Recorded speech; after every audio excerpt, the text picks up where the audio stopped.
মেঘালয়ৰ দক্ষিণ পশ্চিম গাৰো পাহাৰ জিলাৰ দামালগুৰি থানা অন্তৰ্গত নাৰাগুৰি গাঁৱৰ সংৰক্ষিত বনাঞ্চলৰ পৰা উদ্ধাৰ হৈছে সজীৱ গুলী। পশ্চিম গাৰো পাহাৰ জিলাৰ ডিএছপি নেতৃত্বৰ আৰক্ষী দল এটাই গোপন সূত্ৰৰ ভিত্তিত মাটিৰ তলত পুতি থোৱা অৱস্থাৰ পৰা উদ্ধাৰ কৰে তিনিটা গুলীৰ বাকচ। তিনিটা বাকচত 254টা উচ্চ ক্ষমতা সম্পন্ন সজীৱ গুলী উদ্ধাৰ কৰা হৈছে।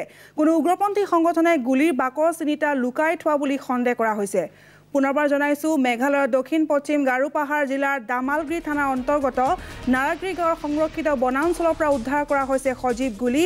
পশ্চিম গাৰো পাহাৰ জিলাৰ ডিএছপি নেতৃত্বত আৰক্ষী দল এটাই গোপন সূত্ৰৰ পম খেদি মাটিৰ তলত পুতি থোৱা অৱস্থাৰ পৰা উদ্ধাৰ কৰে তিনিটা গুলীৰ এই বাকচ। আৰু তিনিটা বাকচৰ 254টা উচ্চ ক্ষমতা সম্পন্ন সজীৱ গুলী উদ্ধাৰ কৰা হৈছে। কোনো উগ্ৰপন্থী সংগঠনে গুলীৰ বাকচ তিনিটা লুকাই থোৱা বুলি সন্দেহ কৰা হৈছে।